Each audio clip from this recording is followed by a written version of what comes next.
Shout out Mr. Dungus and Mrs. Jones for being my first Patreon subscribers. Y'all inspire me. Love y'all.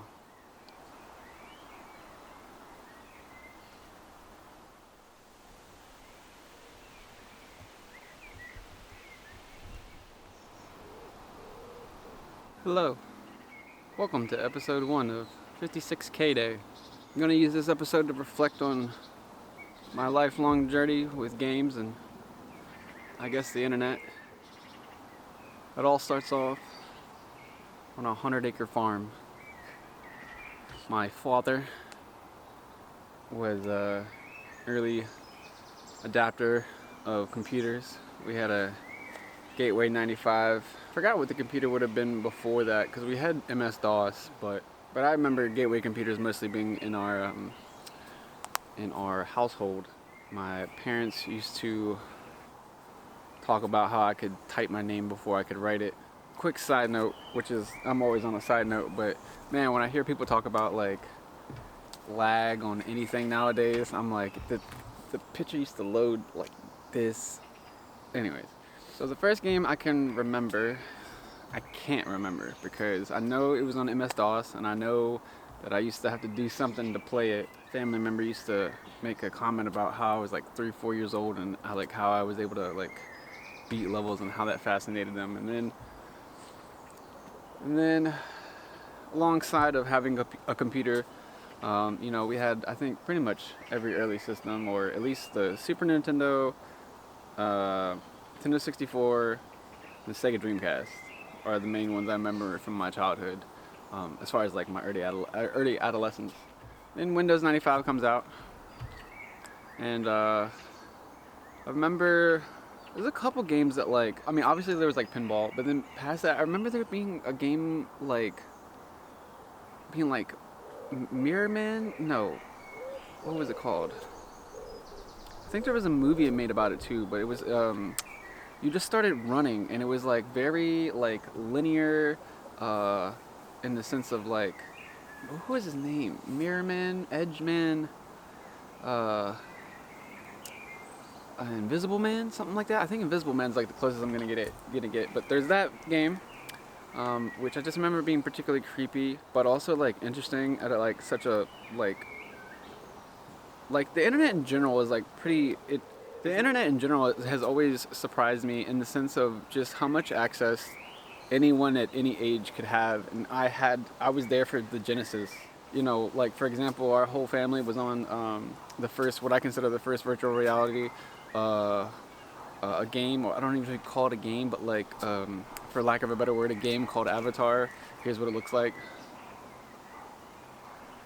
But anyways, the main game that really had an impact on me at an extremely early age was this game that no one ever remembers or no one ever played, called Black and White.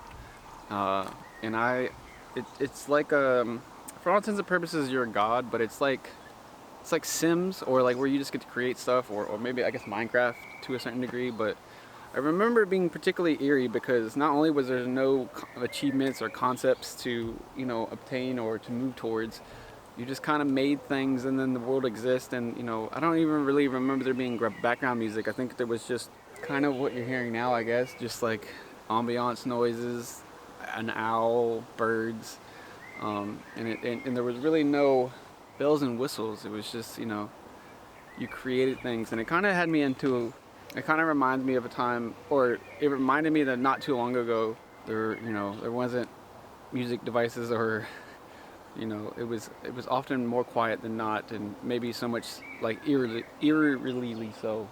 Then shout outs to what I have just learned are now called boomer shooters, but they were a pretty quintessential part of my upbringing. Shout outs the original Doom, shout out Quake 2, Quake 3 is now free on a website. If you didn't know, go ahead. Yeah, I remember the days of just connecting to there's custom apps are pretty common nowadays, but it was blowing my mind that you just could connect to any person with an IP address, in the sense of what was before Steam. There was this program called the All Seeing Eye, and that's what I used. Speaking of, the the thing that made me shoot this video, this is a thought I've had. The 56K day has been a thing I've been wanting to do for a very long time, but what kicked it off is I just realized my Steam account is about to be a quarter of a century old, which, woof. But I remembered before that, especially when I was using the All-Seeing Eye and whatever programs were before that, about like connecting to, like, for example, Quake 2 lobbies, and like things that are pretty like commonplace nowadays are like getting implemented as far as like grappling hooks or whatnot, was just like a beam of light, and you press like the E key and then it would like come out and you would hook, and then you had to type in a code for it, and craziness. But yeah, boomer shooters were a very pivotal part of my upbringing. I also remember like society's a dirty word to me. It's not something I particularly believe in, but in general, like as far as like societal pressures, I've only really felt like pressured twice, and I regret both of them. One of them was band in high school. Specifically, just who I was hanging out with was just like, you fucking nerd. Surprise, surprise, I am a nerd. But I stopped doing that, and that's something that's like one of my rare regrets. Which I love music. Why would I not want to just be better at any instrument or just play music in general? And then the second one, which is like way less significant, but just like I still feel silly about it, was the Sega Dreamcast. My pops got me a Sega Dreamcast, and I remember it not being, I don't know if it was like the PS1 I wanted or whatever the system I wanted, but I just remember being like, a Sega Dreamcast, what the fuck? And then like all my friends who I am like gonna be their like groomsmen, we all like connect and resonate over these Sonic Adventures and Power Stone and all these games that were like on that console. And if I'm not mistaken, I think that console was the first one to have internet connection. But anyways, the short of this is to say that like, the Sega Dreamcast, especially like to this day, I still listen to the soundtrack of Sonic Adventures 1 and 2. Very fond memories.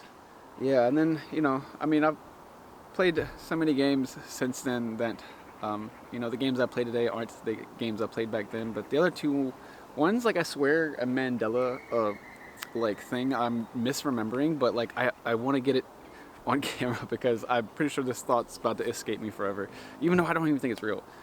But what is now called Rocket League was called like Rocket Power Cars or some other shit before.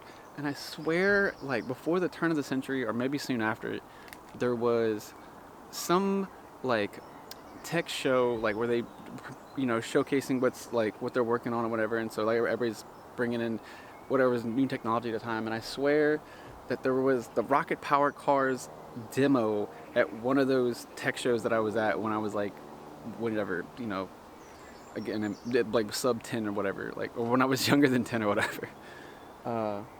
And it's just like the absolute faintest memory I have, but I swear I was like, damn, this game will be like, it's like, this is the future, or it will be popular. And then I didn't remember that memory, and then Rocket League came out, and I was like, oh, this game's really cool. And then that memory came back to me. Anyways, whatever.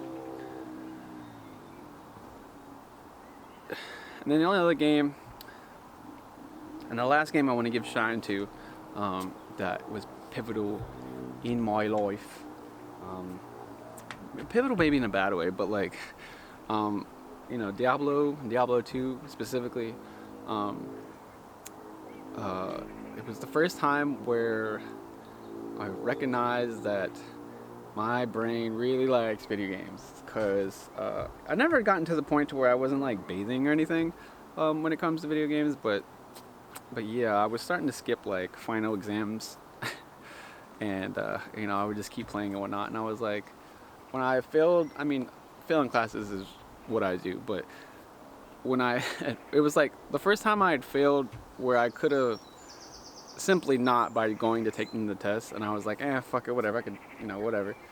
And then the day after that was like, well, I need to do some like reflection. I need to acknowledge that maybe this is too much of a vice, or maybe I'm too indulgent, and